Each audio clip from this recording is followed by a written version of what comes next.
Salut à tous, on se retrouve pour une deuxième vidéo consacrée à la Coupe du Monde. Ça vient de se terminer il y a quelques minutes. La Russie qui vient d'éliminer l'Espagne après les tirs au but. Donc l'Espagne qui quitte la compétition. Assez incroyable parce que un but partout. Pour ceux qui ne le savent pas, un but partout après les 90 minutes. Un but partout après les prolongations. Donc victoire des Russes au tir au but. Voilà, assez incroyable quand même parce qu'on attendait certainement mieux de l'Espagne qui a, je pense, vraiment déçu pendant cette compétition. Que ce soit aujourd'hui ou pendant les 3 matchs de groupe, cette équipe espagnole, c'était pas vraiment la même équipe qu'on a pu voir pendant les phases de qualification pour cette Coupe du Monde. Donc aujourd'hui, encore une fois, l'Espagne, comme on s'y attendait, on n'a pas eu de surprise de voir que l'Espagne a eu presque 75% de possession de balle pendant ce match.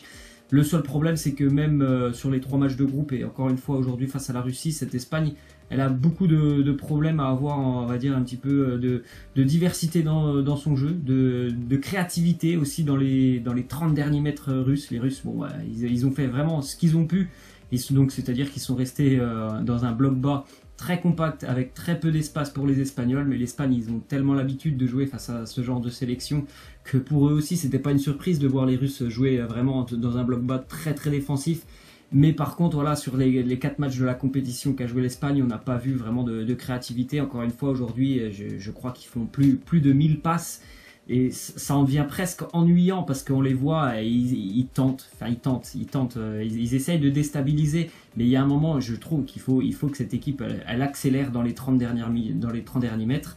Elle n'a pas été capable de le faire sur cette compétition. Donc voilà, ils sont sortis aujourd'hui. Il y a eu beaucoup de passes devant la surface, comme un petit peu une équipe de handball qui essaye de faire tourner pour trouver un décalage, un espace. Et non, ça a pas fonctionné aujourd'hui parce que tout simplement la Russie a refusé de laisser des espaces, a refusé aussi quand même de sortir. Donc mais bon, on s'y attendait quand même à ce que la Russie soit assez défensive. Donc voilà, l'Espagne est éliminée et je pense on est tous un peu surpris parce qu'on ne s'attendait pas à ça, parce que au niveau des qualifications pour la Coupe du Monde, on avait vraiment vu une Espagne comme à sa grande époque, on va dire il y a 5 ou 6 ans, où ils sont champions du monde, ils sont vainqueurs de l'Euro.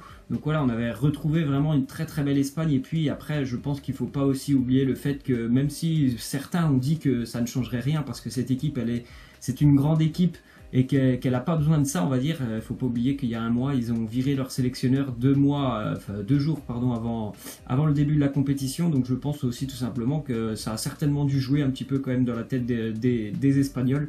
Donc voilà, après quand on voit ce qu'avait fait Lopetegui, quand même l'ancien sélectionneur avec l'Espagne pendant la phase de qualification, on avait vraiment vu une Espagne assez intéressante à suivre. Voilà, il faut pas sous-estimer le fait qu'un sélectionneur peut beaucoup apporter à une équipe. Aujourd'hui, on a vu que pour Hierro, ça a été quand même assez compliqué. Après, en même temps, on peut pas lui en vouloir.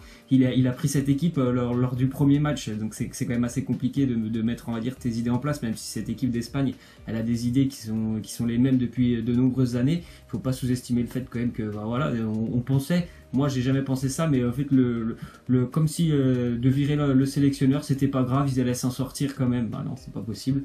Et aujourd'hui, voilà, ce qui a vraiment montré tout ça, c'est quand même que j'ai trouvé qu'il manquait beaucoup de créativité quand même, les Espagnols dans les 25-30 derniers mètres russes, donc c'était assez compliqué. Voilà, comme je l'ai dit, des passes, mais en fait voilà, ça déstabilise pas du tout la défense russe. Ils attendaient tranquillement, les Russes, ils attendaient en plus tranquillement d'aller au tir au but, donc tant mieux pour eux parce que c'est quand même une loterie, et à la fin ils s'imposent au tir au but. Donc voilà, cette équipe espagnole, je trouve quand même elle m'a vraiment déçu sur cette compétition. Voilà, bravo à la Russie, on va dire, parce que bon, c'était quand même un match vraiment terriblement ennuyant. Vraiment ennuyant, c'est parce que l'Espagne n'essaye pas aussi de diversifier son jeu. C'est toujours des passes pour essayer de créer un décalage. Jamais tu vas voir une frappe de loin, jamais tu vas voir un centre. Enfin, il pourrait essayer de proposer autre chose quand il voit vraiment qu'il se heurte à un bloc vraiment compact, et c'est dommage que cette Espagne essaye pas d'un petit peu de varier son jeu. Donc voilà, la Russie est qualifiée pour les quarts de finale. Elle affrontera soit la Croatie ou le Danemark, un match qui aura lieu dans pas très longtemps. Donc ça va être aussi quelque chose d'assez incroyable. Déjà, cette Coupe du Monde, elle est totalement incroyable, mais ce qui va être encore aussi quelque chose de vraiment incroyable, c'est qu'on sait déjà qu'en finale de la compétition, on aura normalement quelqu'un, une sélection dont on ne s'attendait pas, tout ça, qu'on ne s'attendait pas à ce qu'elle soit en finale. Donc pour vous les citer, ça sera soit Russie, Croatie, Danemark, Suède, Suisse, Colombie ou Angleterre qui sera en finale de la compétition. Donc c'est quand même assez incroyable de voir ça en Coupe du Monde et c'est aussi beau. Franchement c'est beau aussi de se dire que voilà, cette compétition, on va certainement avoir un finaliste qui n'a certainement jamais joué de finale de la Coupe du Monde, après, mis à part l'Angleterre qui a déjà remporté une compétition.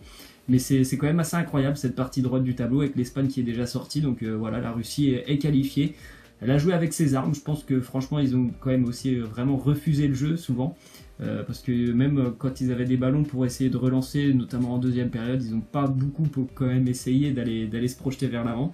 Mais bon, voilà, ils sont récompensés par cette qualification, on va dire au tir au but, parce que voilà, ils ont tout donné sur les 120 minutes, ils sont allés jusqu'au bout, il y a eu beaucoup de crampes, beaucoup de blessures jusqu'à la fin de match, donc ils ont vraiment tout donné, ils sont récompensés, on va dire, par cette qualification, même si c'était vraiment un match très très ennuyant. Et le match a été ennuyant aussi parce que l'Espagne, franchement, comme je l'ai dit, hein, je me répète, mais faire des passes c'est bien, mais il y a un moment, il faut accélérer aussi dans le jeu, donc c'est aussi ça qui a rendu le match très ennuyant. Alors que les Russes, on s'y attendait vraiment à ce que voilà, ils se mettent en bloc bas, et l'Espagne n'a pas réussi à contrer ce bloc. Voilà. Moi, c'est la fin de cette vidéo et de cette petite réaction sur l'élimination quand même surprise hein, de l'Espagne. Voilà, j'espère que ça vous aura plu. Moi, je vous laisse et je vous dis à demain. Ciao.